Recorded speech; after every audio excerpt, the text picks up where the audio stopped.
Good morning, everybody. Welcome to the Infinity Workforce Solutions Fast Forward webinar series. My name's Steve Kessler, and I'm going to host the program today. I have to tell you all, we've got a really exciting program today. It's something I've been trying to put together here for quite a while. Our program today is entitled Unveiling the Truth, Technology and Techniques in Accident Reconstruction. You know, in this industry, we all hear a lot about lawsuits and nuclear verdicts and big, huge settlements that are very damaging to trucking companies. Sometimes they even cause a company to go out of business. And over the years, we've had a lot of attorneys come and talk about those things, attorneys that defend trucking companies. And I have to say, I don't think I've ever had one of these attorneys talk to a group of our people without them mentioning the value of accident reconstruction to get to the bottom, to find out exactly what happened and who was involved and what caused the crash. So I'm very excited to have this material for you all this morning. A couple of housekeeping items, and then I'll introduce our other panelists here. Everybody that's logged in is muted, so we can't hear you. So you have the ability in the little tray at the bottom to use the chat feature. There's also a Q&A box down there that if you have a question through the program, feel free to type it in the chat or in the Q&A, and we'll try to take those questions probably at the end of the program so we can try to address those then. But just know that anytime you think of a question during the program, feel free to put it in the chat or the Q&A. As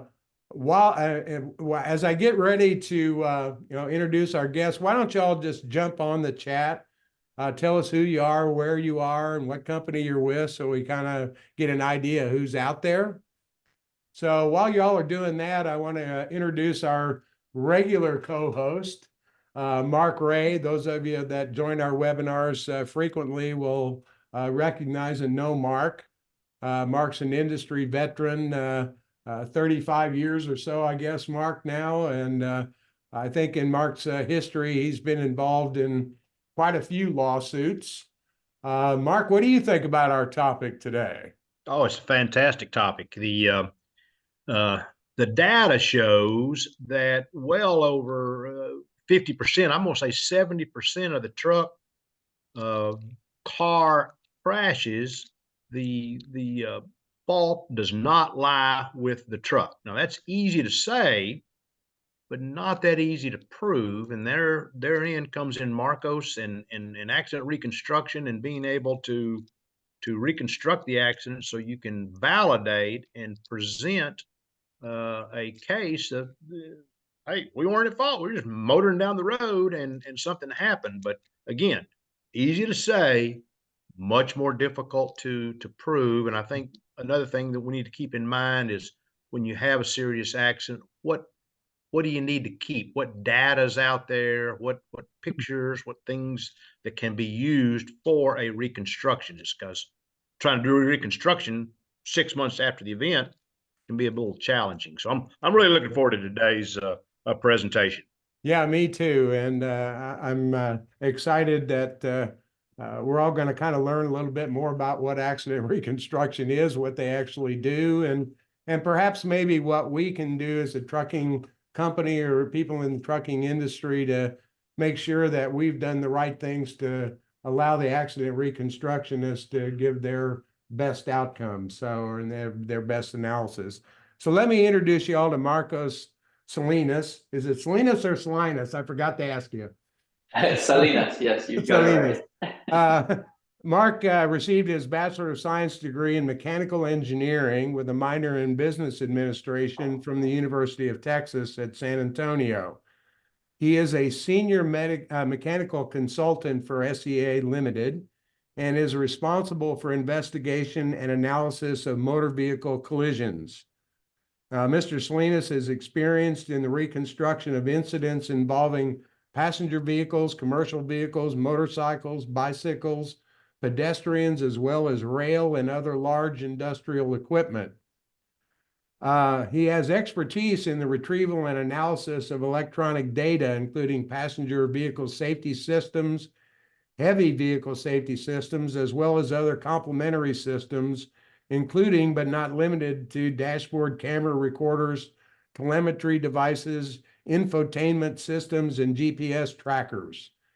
He's experienced in video analysis, inverse camera projection for 3D camera matching, and physics simulation.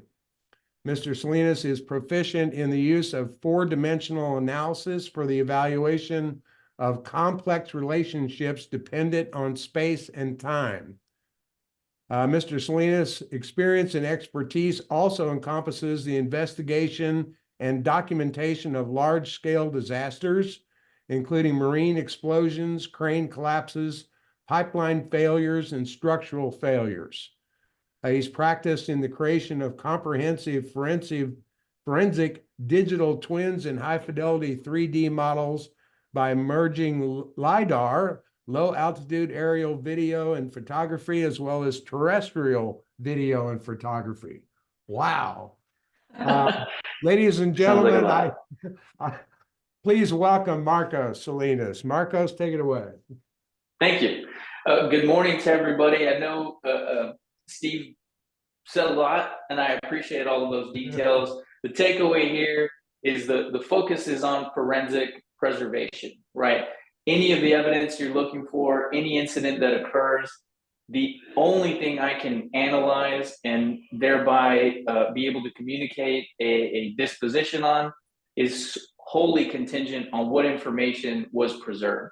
If we don't have information that was preserved, we don't have evidence, there's nothing for me to analyze and there's nothing for me to communicate to you. So today's presentation is titled Unveiling the Truth, right? Technology and Techniques in Accident Reconstruction, prepared for today's presentation. I'm going to start by just kind of introducing you to SEA.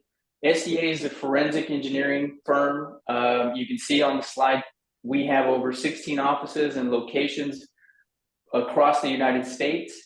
We service all of the 48 lower with capabilities to go international as well, et cetera, et cetera. So we're here to help you in understanding when an incident occurs, understanding what it was that happened. Both causal and contributory factors are what we focus on in any of our investigations, right? Trying to get down to the truth. So I'm going to play a quick video here for you. Many of you probably have experience watching some of these, but we're going to play through it right quick.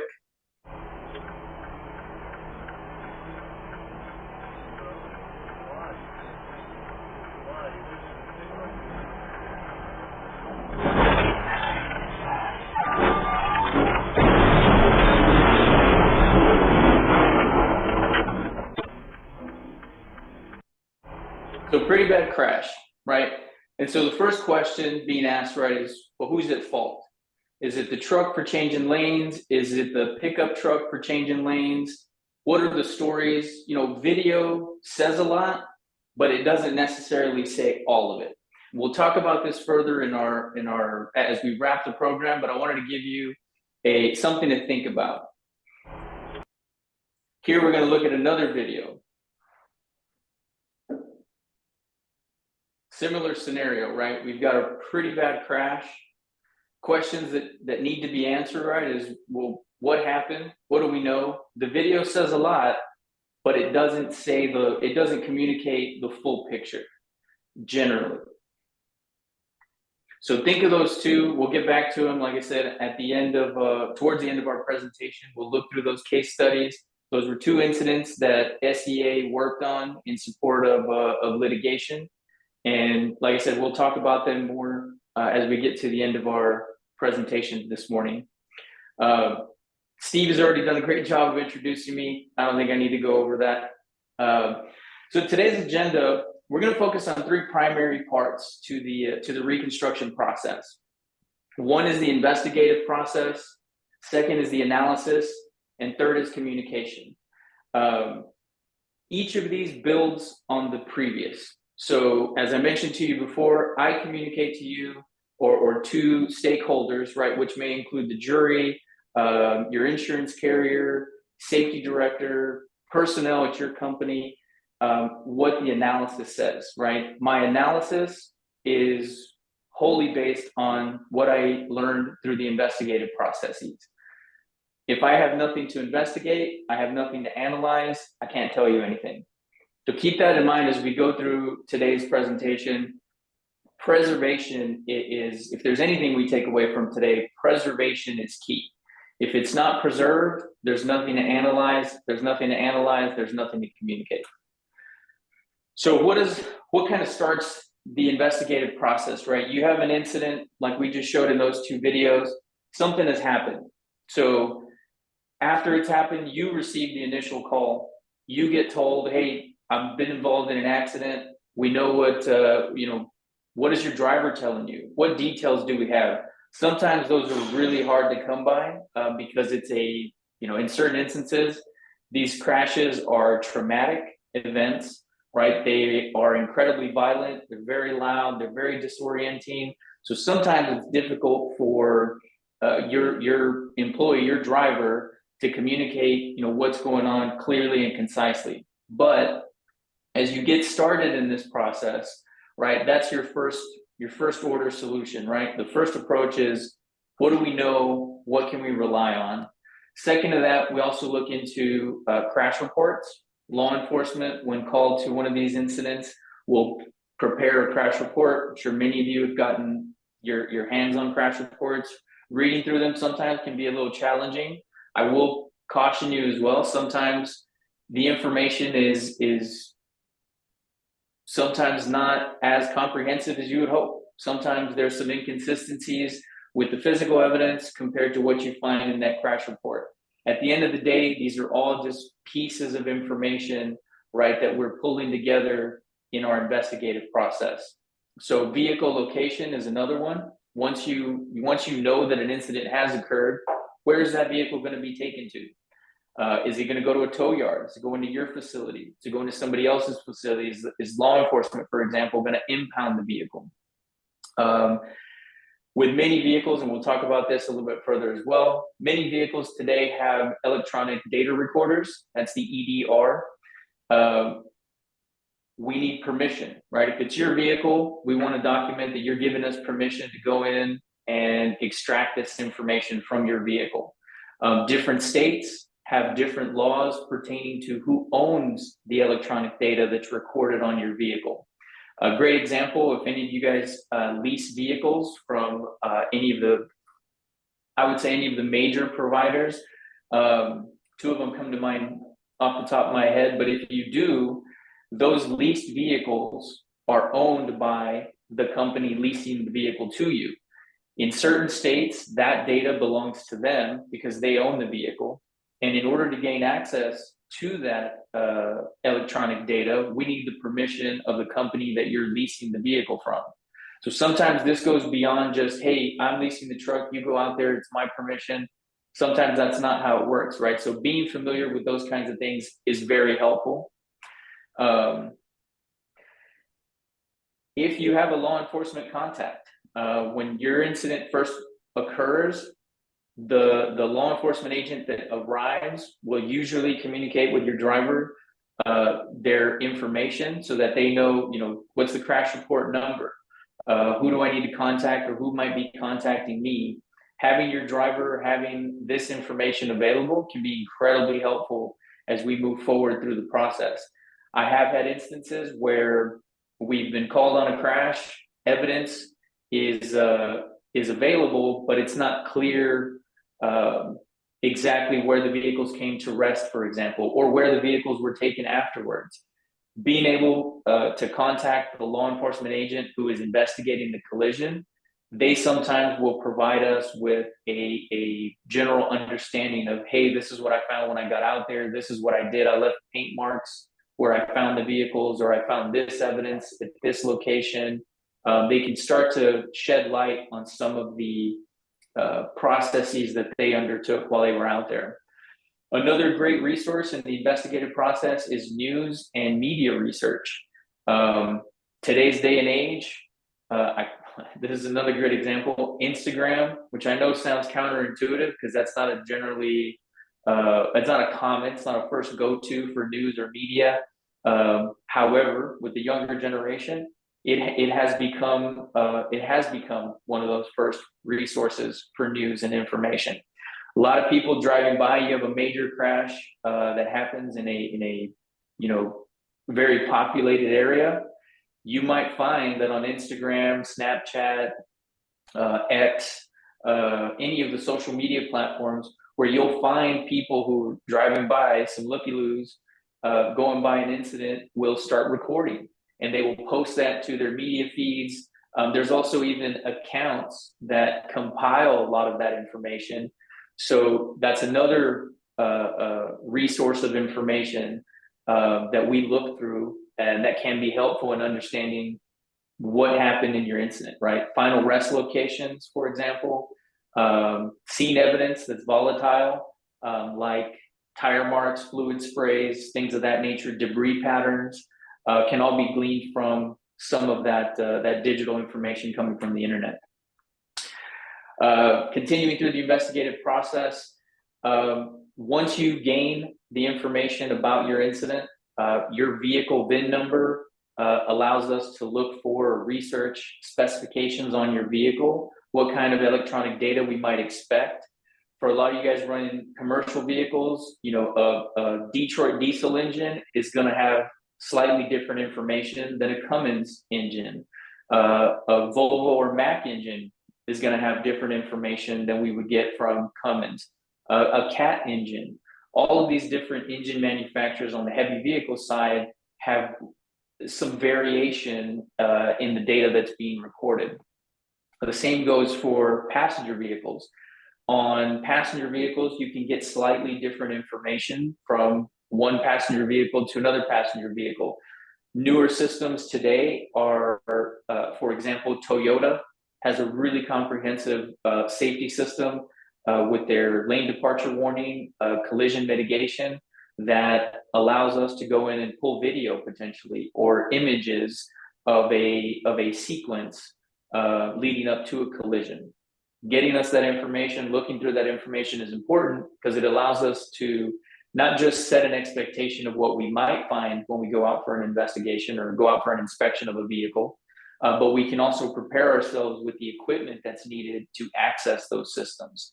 If I'm going to see, for example, a Ford vehicle, late model Ford vehicle that's got a infotainment system on it, that's going to be a little bit different than if I'm going out to look at an Isuzu vehicle that may not have the same types of systems installed on it.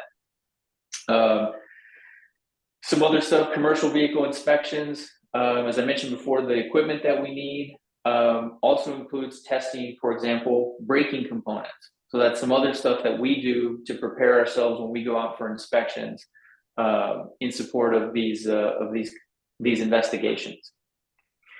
Another part of what we do in the investigative process is not just the vehicle inspections, but getting out to look at the scene, right? What is the environment, the roadway geometry?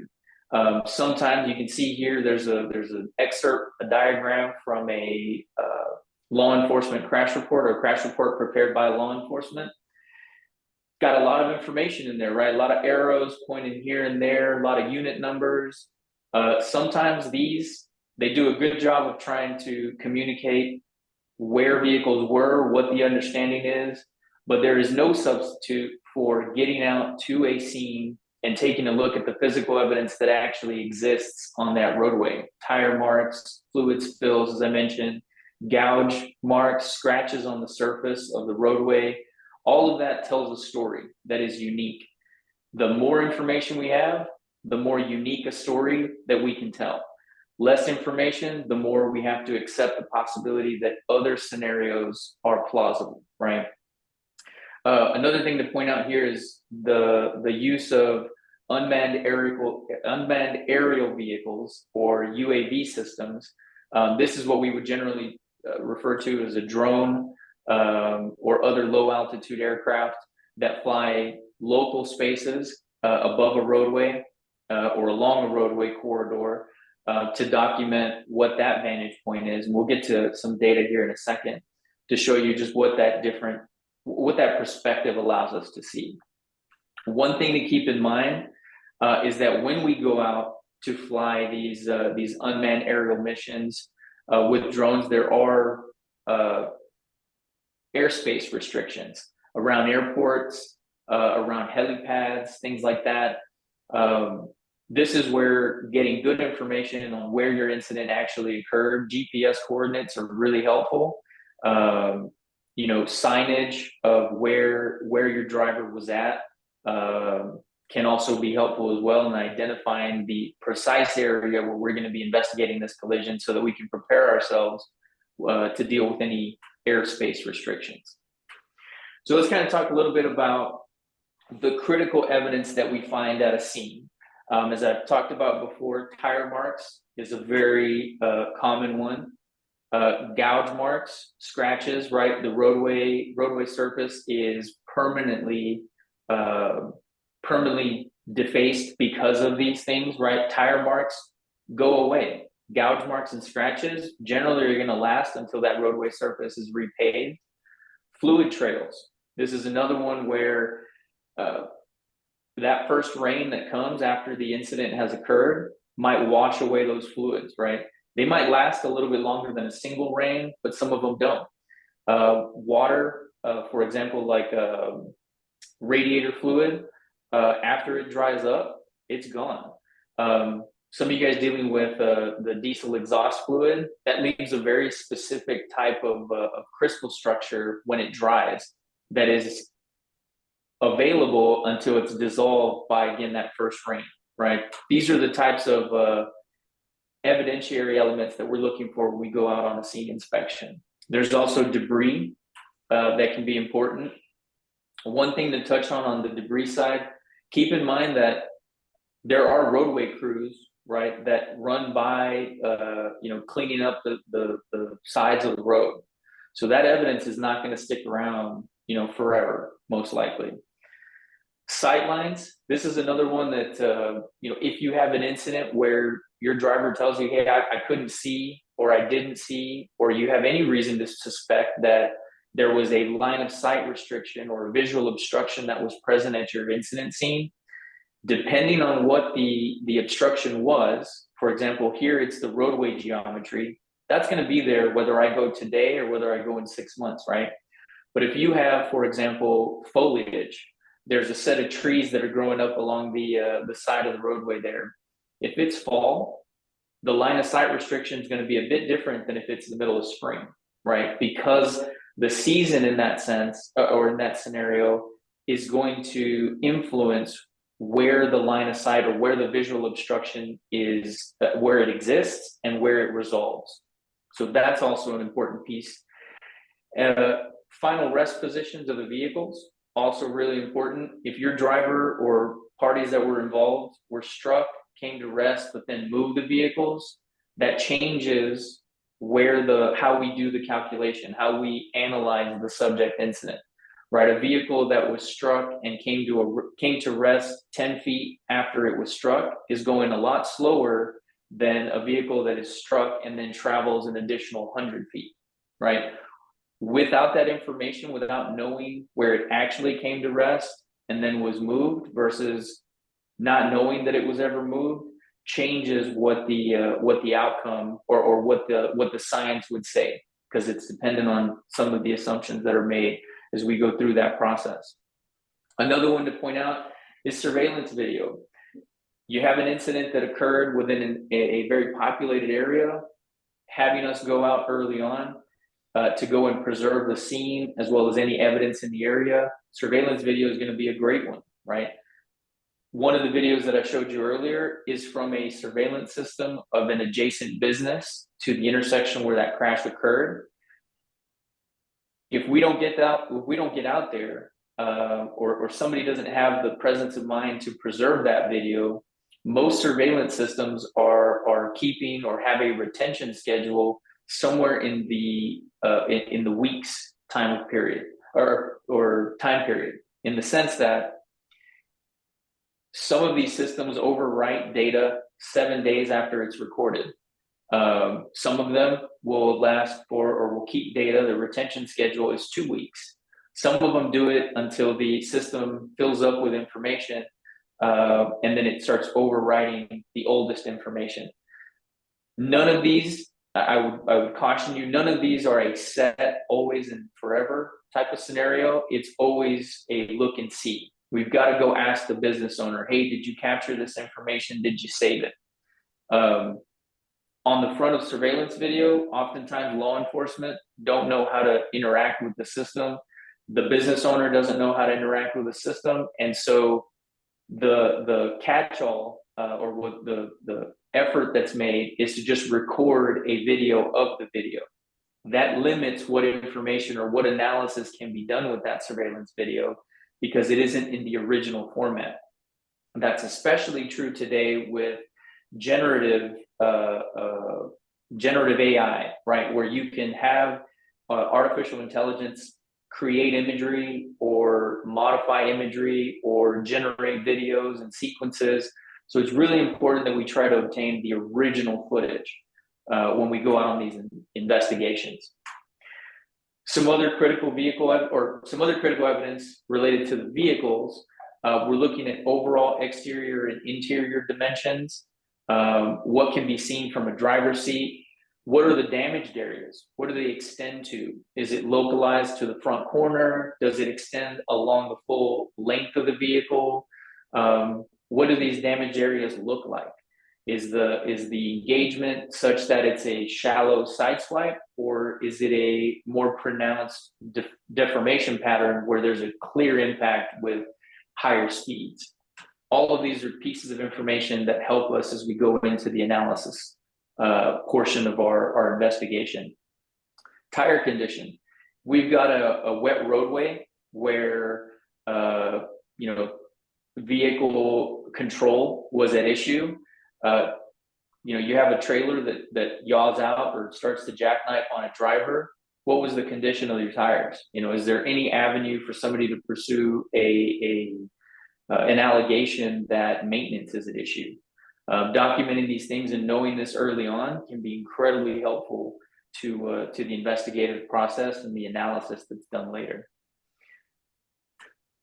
Lighting systems. You have a truck and trailer that's traveling down the roadway, has a collision at night.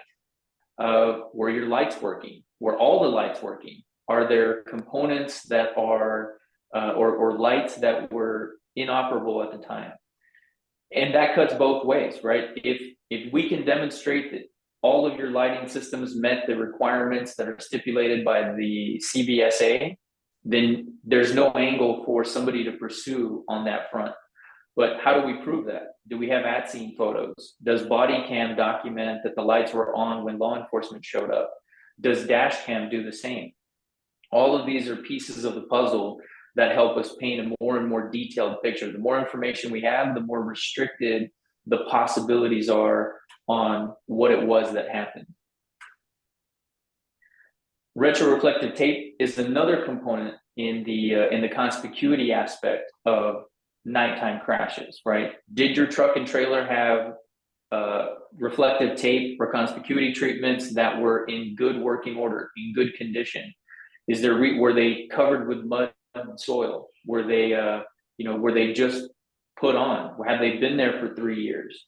Paying attention to these details are important because this is what allegations will sometimes be levied, right? When these conditions are not met, when there are issues at play, like I said, related to conspicuity, sometimes it's important. That's what I would leave it at that. It's important to make sure that these systems are well maintained, to demonstrate to a jury that you've done everything you can to run a safe vehicle on the roadway.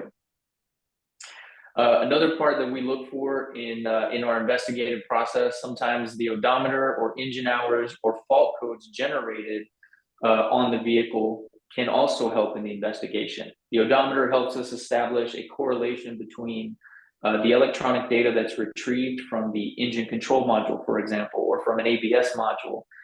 Engine hours also helps us correlate that data to our subject incident. Sometimes you have an incident where we may not have electronic data in the form of a hard brake or last stop record, but given the scenario that occurred, fault codes can be correlated to our subject incident. And sometimes the information that is written along with those fault codes can be important or can be revealing in the investigative or in the analysis process. I'd also point out that it can also help improving that either something happened prior to an incident occurring. For example, a catastrophic loss of oil pressure or fluid levels, coolant is a common one, et cetera, et cetera. The other part, like I said, electronic data on these vehicles, incredibly helpful in our investigative and analysis process and communicating what we know from these vehicles. The system sometimes, if the electrical system on the truck is compromised due to the collision itself, we can go in and identify these modules. We can pull these modules and we can perform benchtop downloads. But again, there's a lot of data that comes from these vehicles, right? So let's talk a little bit about the data preservation. We've talked about what stuff we're looking for from a physical standpoint. Now, how do we go about preserving the data and communicating what we find to stakeholders? So what you're looking at here are 3 examples of data, LiDAR data that was collected with a 3D laser scanner. These models are millimeter accurate, captured with a laser beam.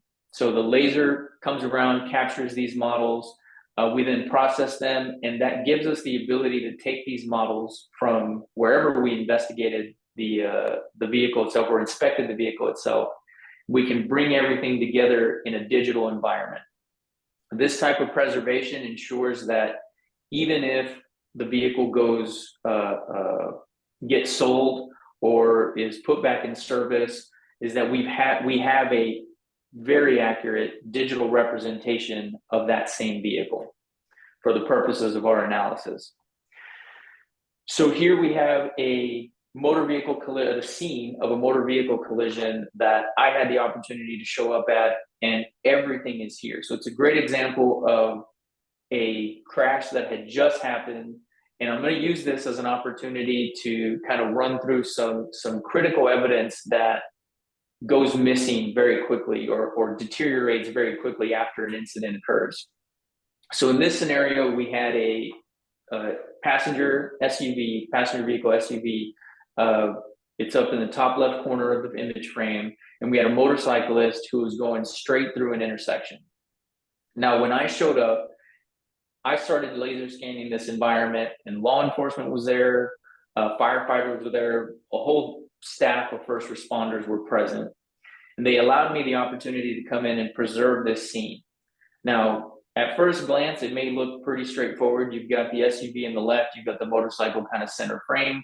You can see a fluid trail moving back towards the SUV, coming from the motorcycle.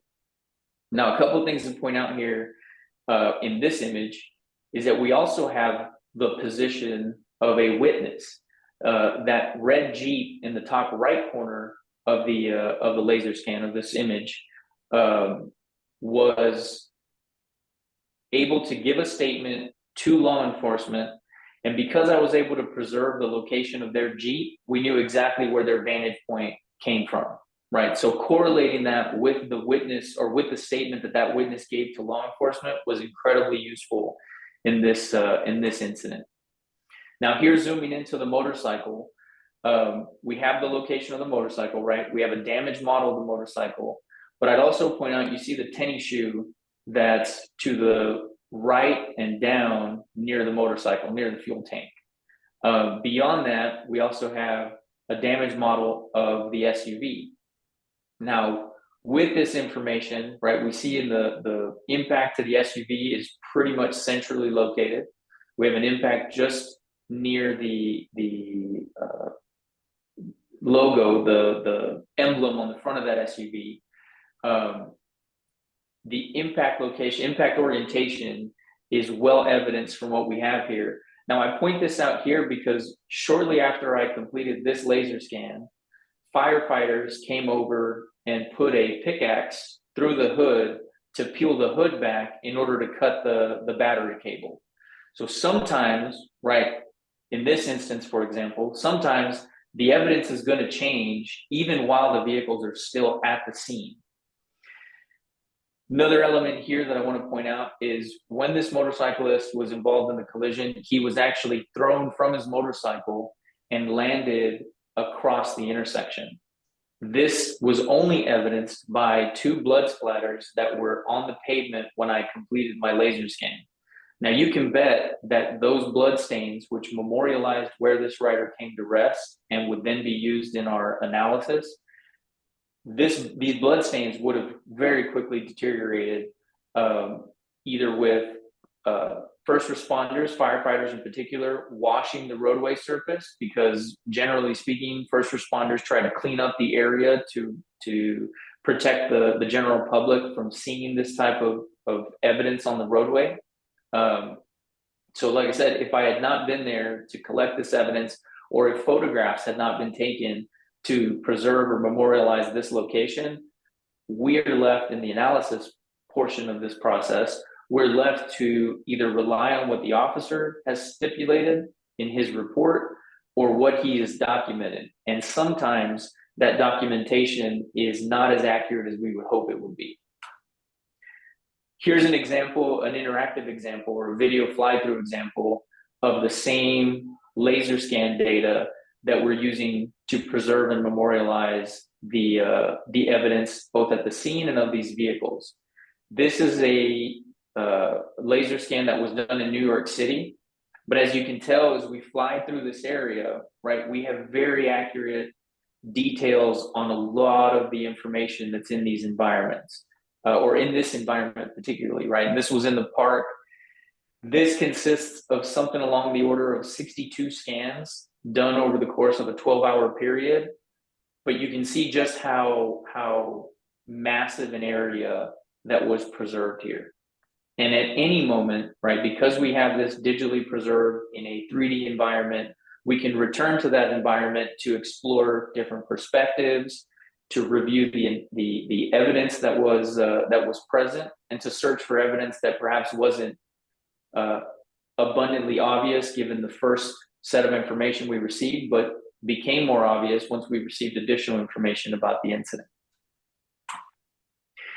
So let's talk a little bit about aerial imagery. So as I mentioned before, running a drone overhead, right, gives you a whole different perspective for what is happening on a roadway, on a scene, right? You can see from ground level, you can only see so much. Seeing it from a different perspective gives a whole other appreciation to where or how the evidence connects with each other. What may not be obvious when looking at it at ground level might become very intuitive when looking at it overhead. So this little video here just kind of runs through how we utilize drones in our data collection process. And just to kind of speak through the text that's on the screen here, when we fly a drone mission overhead, we're using automated flight paths. What that allows us to do is run a very structured photography, or a very structured grid overhead of how photography is going to be taken over a scene, and allows us then to, utilizing photogrammetry software, allows us to stitch all of those photos back together to get a orthographic aerial representation and overhead representation of the environment, as well as what you're watching now, which is again an interactive 3D model. Using this, right, allows us to essentially capture a digital twin of the environment that we can then bring into a digital environment, capture a digital twin of your environment to bring into a digital environment where analysis can be performed. We can take these 3D assets and start to apply, known constraints, right? Where was the vehicle when impact was occurring? Where did the vehicles come to rest? collecting all of this allows us to really flush through a really comprehensive look at what it was that happened based on the evidence that's preserved. So beyond the laser scanning, the drone usage, we'll touch now on the electronic data sources that come from some of the vehicles that are out on the roadway. So with passenger vehicles, we're typically looking at airbag data because most of the vehicles manufactured today have airbags in them. When you have an airbag, there's got to be a module that's making a decision as to whether or not that airbag should deploy. Now, generally speaking, about 90 or 90+% of vehicles on the roadway today have some sort of airbag control module that is capable of recording event-related data. Another source of electronic data comes from your heavy vehicle engine control modules. Now, as we spoke about earlier, right, what we get from a Cummins engine is going to be different than what we get from a Detroit diesel engine or what we might get from a CAT engine. Similar, we've also got driver assistance systems, right? Safety systems, for example, like a lane keep assist or a collision mitigation system. All of these, as they become more and more integrated into our vehicles or into vehicles that are on the roadway today, all present the possibility of being a data source or source of information that helps us understand what was happening in your specific crash. Another one that's also very common or is becoming more prevalent these days are dash cams. The video on the right, I'm going to play it again. The video on the right comes from a Bendix Wingman Fusion system. The video itself was extracted from the Safety Direct offering from Bendix, which actually now is offered by Rand McNally. But this is a service that comes available if your truck has a Bendix, the Bendix Wingman Fusion system on board, but it does carry a subscription. If you're paying for the subscription, would highly recommend you get familiar with it because I can't tell you the number of times where I've spoken to people, this system is on their truck, but they don't know how to extract the video, or they're not familiar with going in and seeing events that have been one, automatically tagged as an event of interest, but two, being tagged, having the ability to manually tag an event of interest. If any of you guys are running Lytx, for example, we know that Lytx provides the ability to manually tag an event of interest, even in the event that a triggering threshold was not met. That comes in really handy for your very shallow side swipes, lane change maneuver incidents where it's a he said, she said, because there's no physical evidence on the roadway. Your dash cam system, even if a triggering threshold was not met, your dash cam system may provide you the ability to go in and manually tag an event of interest, which might exonerate your driver entirely. So let's dig in a little bit to the passenger vehicle data recorders. So as I mentioned before, we're looking at airbag control modules typically. These airbag control modules are typically monitoring accelerations and making decisions based on the accelerations being experienced by the module and thereby the vehicle to determine whether or not safety systems should deploy. Safety belt pretensioners, side curtain airbags, torso bags, some even have knee bolsters now, as well as some additional systems now that are, if anybody's watched or come across a Volkswagen commercial here recently, there's some preemptive stuff that Volkswagen is doing that will pull up slack in your seatbelt, right, if it anticipates a collision is imminent. Other aspects of the data that is being collected by these airbag control modules can include yaw, as well as roll rates, which all come in handy in the analysis component of our investigative process. So again, these systems, command restraint systems to fire. Some of these passenger vehicle EDRs also include limited or some capacity to record video footage, either through still frames or through traditional video that can be extracted, again, if the vehicle is equipped with that hardware. Some other systems that also exist provide GPS tracking. For anybody who has a GM vehicle, when you purchase the vehicle, it came with an OnStar subscription. OnStar can, in certain instances with particular hardware, have the ability to provide track logs or GPS tracking. As I mentioned earlier, Ford vehicles with the Sync system, SYNC. There are different variations. So you have a Sync Gen 1, Gen 2, Gen 3. I think there's even a Gen 4 now. But the Ford systems have the ability to record track logs. Sometimes that might be the only information that comes from a vehicle. So again, be aware that data sources are out there. And again, there's no always and forever sort of approach. It's always looking at what's the latest information that's available, because these systems are ever changing. Here's a diagram just to kind of introduce you to or sort of lay out what kind of systems we're seeing now. But again, this is always subject to change. What you'll see is, your adaptive cruise, emergency braking, pedestrian detection, collision avoidance. Some systems that are more advanced are using LiDAR. LiDAR stands for light detection and ranging. That's the type of technology that we're using with our laser scanner. So these LiDAR systems that are on some of the vehicles that are out on the roads today are actually doing in dynamic environment mapping. It's typically referred to as SLAM, simultaneous localization and mapping. Those systems are capturing 3D models, volumetric models of the environments that they're traveling through in order to make decisions on how the vehicle should respond. The automated systems have to have some information on the environment to make decisions on how they should react to the environment. If anybody lives in a market where you're seeing autonomous vehicles are running these LiDAR sensors autonomous vehicles are running these LiDAR sensors, and they're capturing, again, volumetric representations, 3D representations of the environments that they're driving through.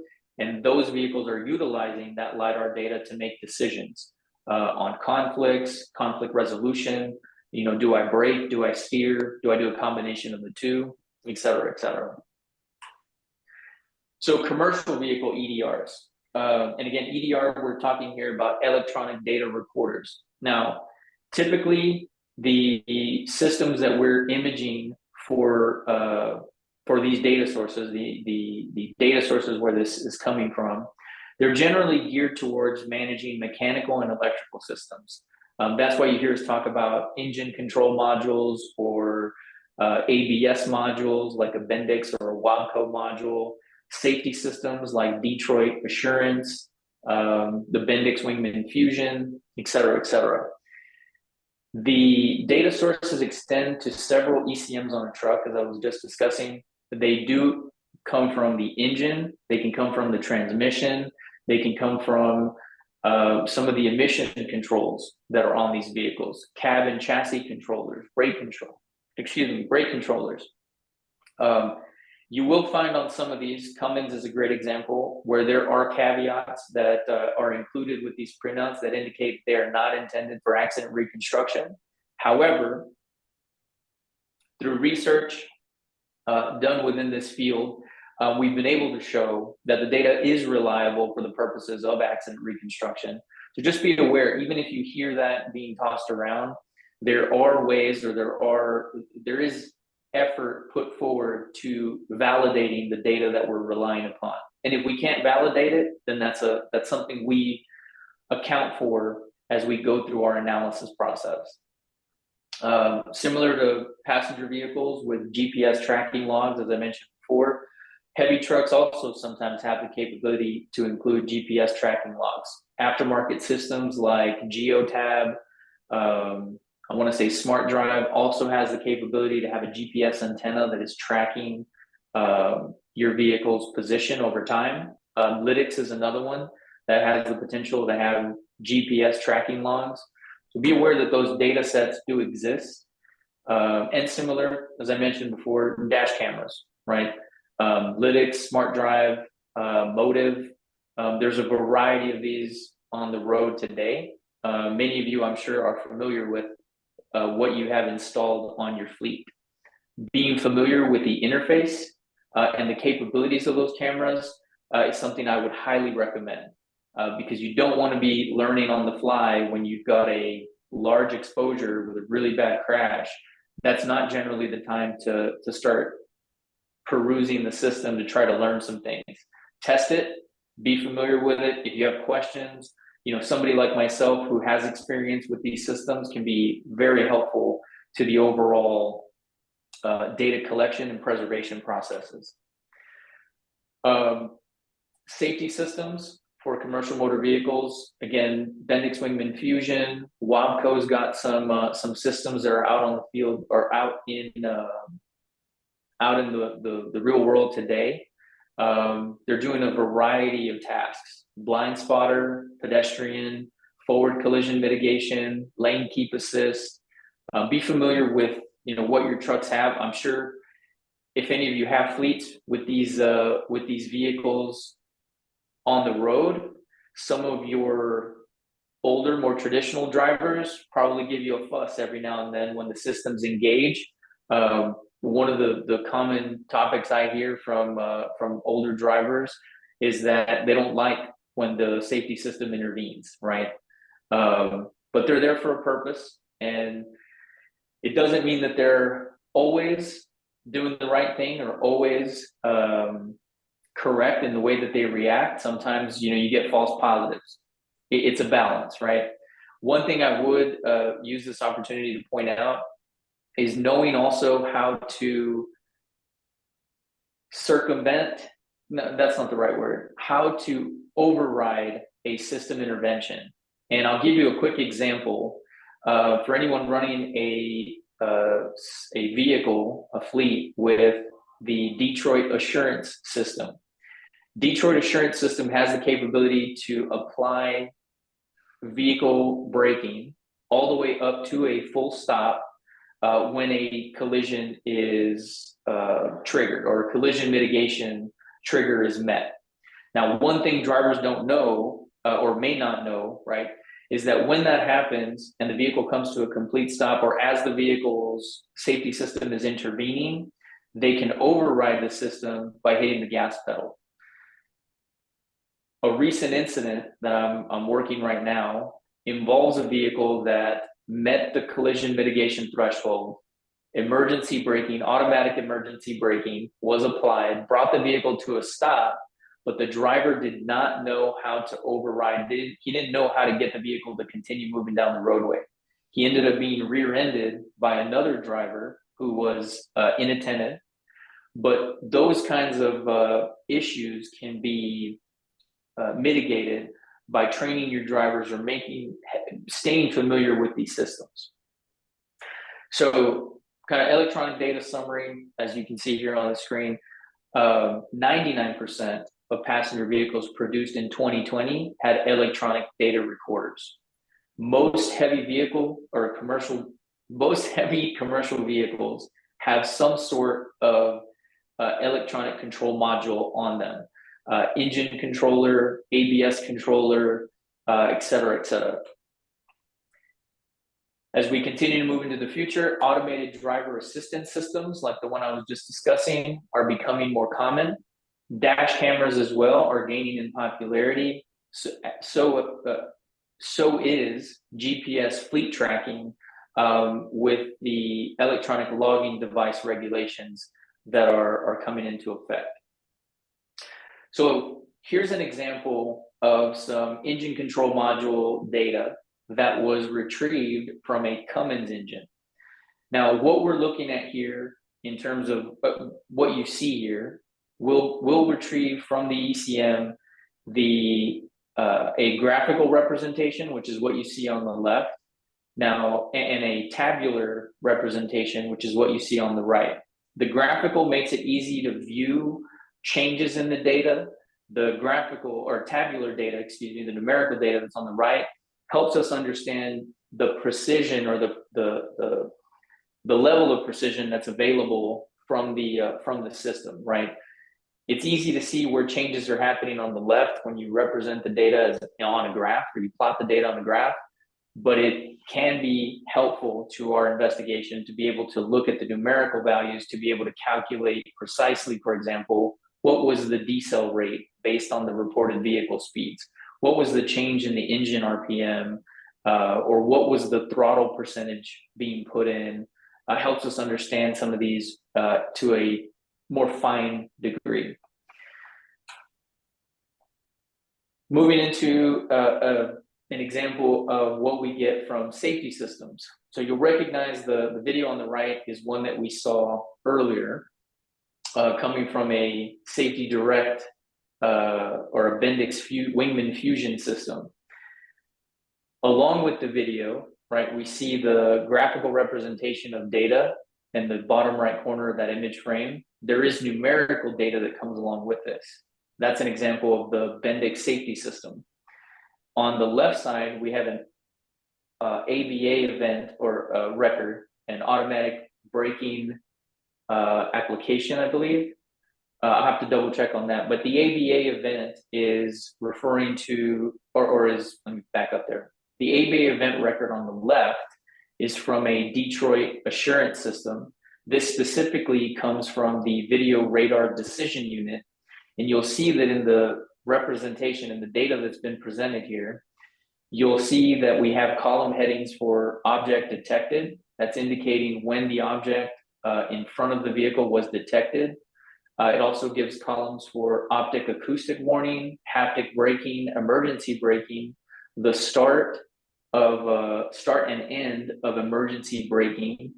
And then we also see if the object was lost. So if there are steering inputs, for example, or if the vehicle leaves the area of interest in front of the vehicle that has the system equipped, all of that information can be learned from this event record. So how do we prevent data loss? We've talked about all the data that could be on a vehicle, right? But how do we prevent that data from being overwritten or being destroyed entirely just by movement of the vehicle? So part of this is understanding that, again, there is no always and forever approach that can be applied to these systems. However, some good hard, fast rules can help understand these things, right? So we understand that you guys want to get your equipment back on the road because any day that a truck sits idle, it means that it's not generating revenue. With an event where we have expectation that a hard braking record may have been created, it's helpful to understand that hard brake events will be stored until they're overwritten by new events. And so what that means is that if you have an event today, a hard brake event that's created today, and let's use, for example, a Detroit diesel engine, which carries 2 hard brakes and 1 last stop. If your 2 hard brake events, let's say one of them is today and the other one was some other point in time, right? Not related to the collision. If your driver is a very aggressive driver, those hard brake events might be overwritten in that same day, right? If you have a very conservative driver, I've seen trucks on the road where we went out a year after the incident occurred to determine or to pull ECM data, and the hard brake events were over a year old. It all depends on how the truck is being driven and what exactly is occurring with that truck. So again, be aware that hard brake events typically aren't overwritten until a new event is created. Again, we know we want to move the vehicle after an accident, but on a Detroit diesel, for example, that last stop record, when the vehicle was involved in the collision and came to a stop, that vehicle should have written a last stop record. Again, this is using a Detroit diesel engine as an example.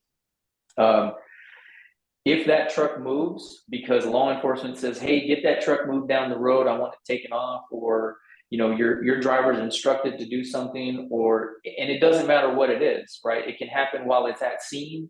It can happen when the vehicle is at a wrecker yard. If that wrecker yard doesn't understand that this truck should not move, there's been times where I show up to a wrecker yard and the wrecker thought it'd be convenient to move the truck forward to get it pulled out so that we could get around it.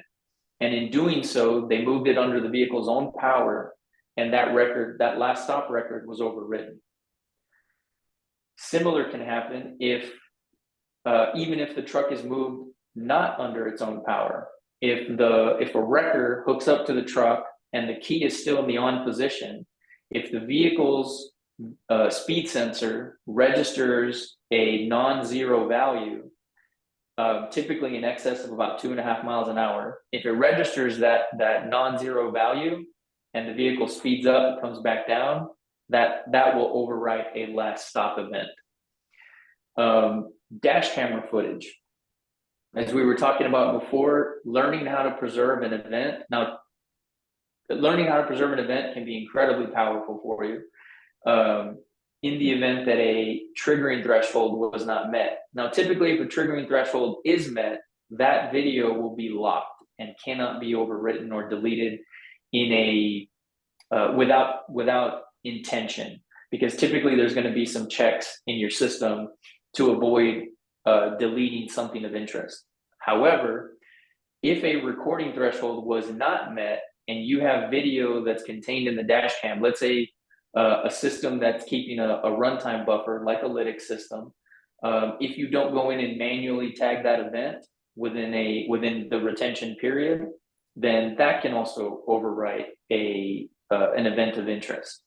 The same is true with continuously recording dash cameras. For example, if you have an aftermarket camera that has an SD card, that SD card is just always accepting data from the camera. And if a triggering threshold was not met, the data being recorded by the camera is not locked and therefore will be overwritten by subsequent trips. One thing to suggest, because I've run into this in the past, so I'd be remiss if I didn't bring it up, is drivers who have their own dash camera and install it in their truck are involved in an incident and say, yeah, I have the video. Tell them to just pull the card. Don't put that card back in, because we've had it happen where a driver thought, oh, well, I was involved in the crash, it'll be locked. The video was not locked. And subsequently, when he reinserted it into the camera, and drove off, his event was overwritten. So he had looked at the data, but he assumed that it was locked because it was vehicle was in a collision. He thought a dash camera should know that I was in a collision and it should preserve the video, should lock the video, restrict editing of the video. And unfortunately it did not. So all we had then was his statement, his testimony of what he had seen, which obviously there's a conflict of interest there. The other thing to be aware of is that without preserving or preventing the data loss, right? If you put your equipment back on the road before the data is preserved, you run the risk of spoliation claims. We've seen more of them here recently as attorneys are becoming more familiar with what data can be available. If you have the expectation that a claim may go into litigation, we highly recommend preserving that vehicle, documenting the damage, even if there's very little damage, downloading the engine module, because we might get a last stop record or we might have a hard brake event that can be overwritten. It's volatile. Basically, tow it, park the truck. Let us preserve the data, then you can get the truck back out on the road, or repaired, et cetera, et cetera. Hey, Marcus. Yes, sir. Yeah, I don't know how much you have left, but people are needing to go. I think after we're at about an hour or so, and there's about 5 questions here. Okay. So if you can help us out here just a little bit and get some Absolutely. of folks' questions answered. Thank you. Absolutely. So we'll run through these quickly. So CVSA, right, as you guys know, I'm sure you're familiar with the out of service criteria handbook. Be prepared for those. That's something that's oftentimes being looked at in heavy vehicle collisions. If your driver is out there, if they know that a CVSA inspection was completed, that can be very helpful. If law enforcement's already done their brake exam, you already have an idea of what you're going to be facing, right? We always recommend that if law enforcement finds something out of service, let's double check just to make sure that they did the inspection the way we expect them to do the inspection. Systems, and we've talked about a lot of these already. These are the common systems on the vehicle that we're looking at. Let's get into how we utilize the data very quickly. So hard brake events, a hard brake event will give us vehicle speed, brake application, throttle position, clutch position. All of that information comes in really handy in understanding what driver was doing leading up to the incident. Was your driver over the speed limit? Was he below the speed limit? Was his, again, what was going on with the vehicle coming up to? Incident odometer helps us correlate an event to the subject event, right? If our current odometer on the vehicle, as you can see here, is 12.1 miles, and the incident odometer is 0.3 of a mile behind, most likely related, right? If incident or current odometer is 12.1 miles, but the incident odometer is 1.9, there's an 11 mile an hour, a 10 mile difference, right? Unless we can explain why that vehicle odometer is 10 miles more, maybe he drove it to the OC, maybe it was, take your pick, right? As long as we can explain it, that's what we're looking to do with this data. Here's a last stop record. Odometer and last stop odometer match precisely. You'll notice that each one of the graphical representations was slightly different. Here's the tabular format on the EDR data, as I mentioned: vehicle speed, brake, clutch, throttle positions, cruise control. Let's see, Bendix data. So from an ABS controller, vehicle speed and steering. I'm going to use these to point out as an example. If we have vehicle speed and steering angle, that will uniquely identify a path for that vehicle. Because if you know the speed and you know the steering angle, you know exactly what path that vehicle was traversing. You don't know lane position from steering angle and vehicle speed because it doesn't give us enough information to place us on the roadway, but it does uniquely identify a path, which can be very powerful in investigating any of these incidents. There's an example of what the drone data looks like. Again, I'm going to run through these really quickly. This is an example to show you what kind of clarity we get from the drone. Here's a close-up of our LiDAR data. Some laser scan measurements that we do as a part of our investigation. And then here's what we do with the data. Here's a scene. On the left, we have the evidence of where the vehicles came to rest. On the right, we've taken our digital replica, our digital model of the vehicle, and placed it at the scene. Once we can do all this, this helps us understand, where did the vehicles come to rest? What are we learning? What are we looking at?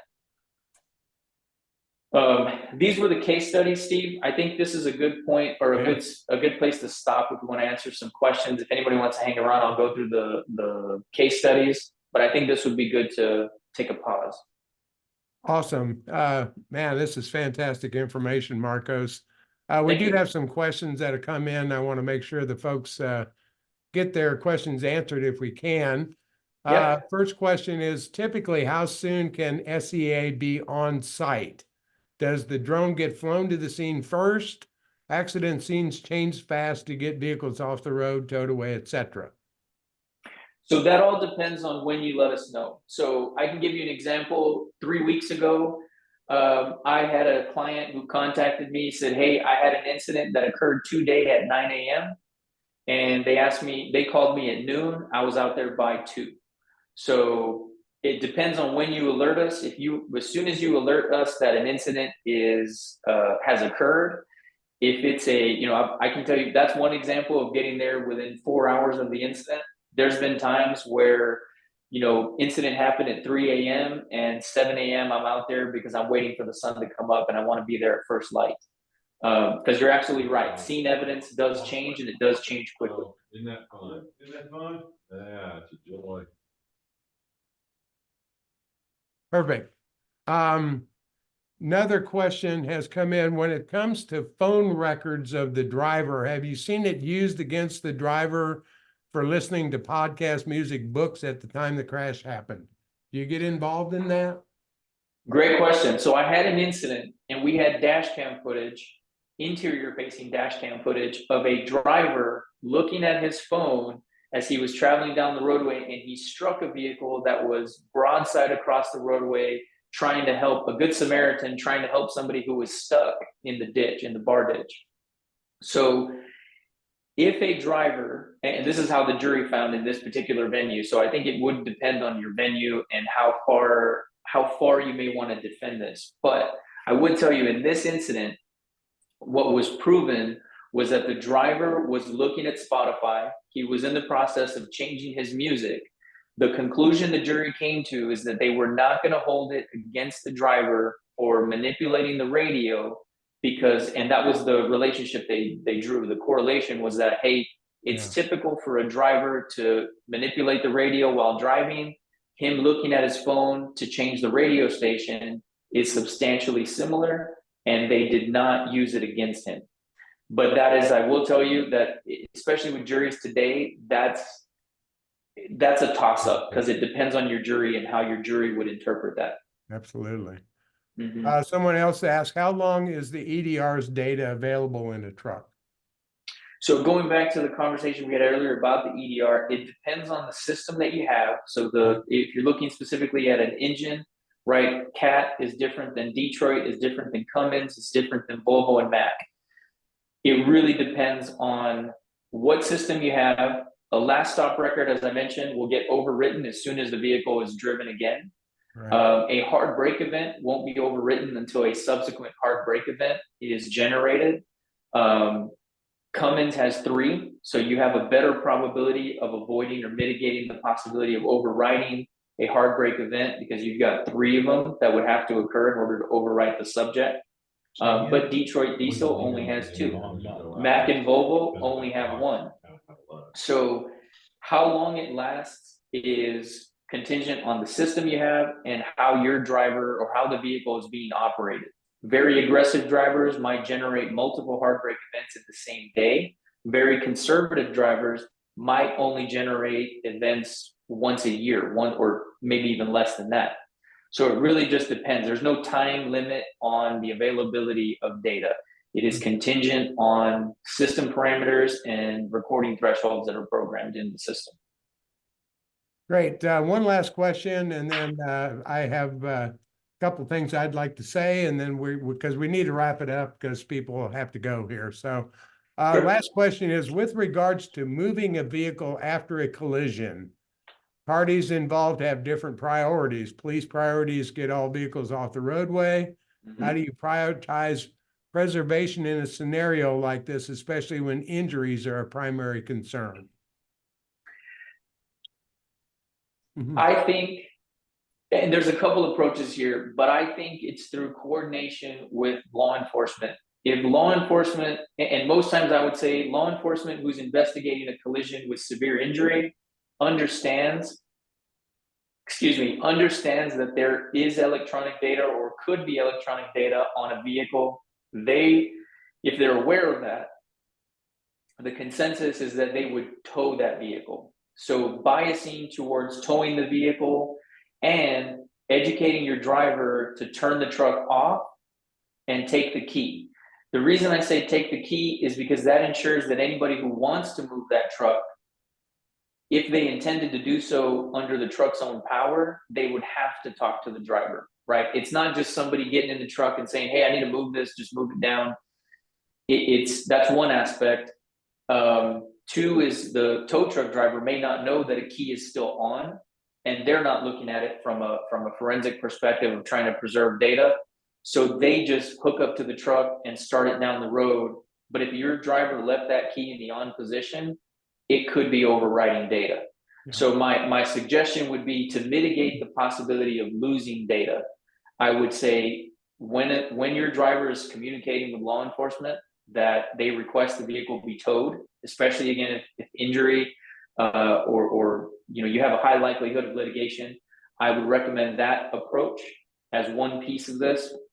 2 would be your driver taking the key out, making sure that the vehicle is off, and they've taken the key to ensure that the vehicle is not going to be started or turned on at some later date. I think those 2 are big ones there. Very good. Marcos, I think we've kind of gone past our normal time, but this was really fantastic information, and I really greatly appreciate what you presented this morning. I did want to say that I think based on what I've heard from you, it can be helpful for trucking companies out there to make sure that they have properly trained their drivers on what to do at the scene of an accident, make sure they understand about moving the truck, make sure they understand about taking pictures correctly, and do all the right things to help you achieve your task as best as possible. And I want to point out to everybody that's joined us today that we have just recently introduced a new package of content. These are videos. There are 25 of them altogether, some for the company, some for the drivers, to help everybody be as prepared as possible to when these accidents occur.